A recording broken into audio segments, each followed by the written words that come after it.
ప్రతి క్రైస్తవుడు కలిగి ఉండవలసిన శ్రేష్టమైన లక్షణాలు. కనిపెట్టు,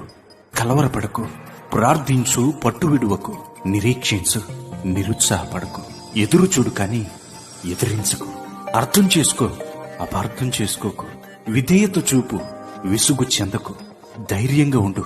దిగులు పడకు, ప్రేమించు కాని పాపం చేయకు, ఆలోచించు, ఆవేశపడకు, అందుబాటులో ఉండు, అపకారం చేయకు,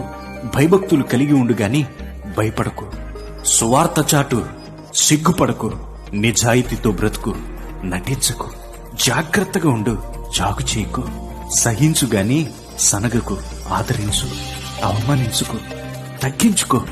తిరస్కరించుకో, నిమ్మలపరచు గాని నిందించకు, నిబ్బరంగా ఉండు, నీరసించుకో, సమస్యలకు సామర్థ్యం చూపించు.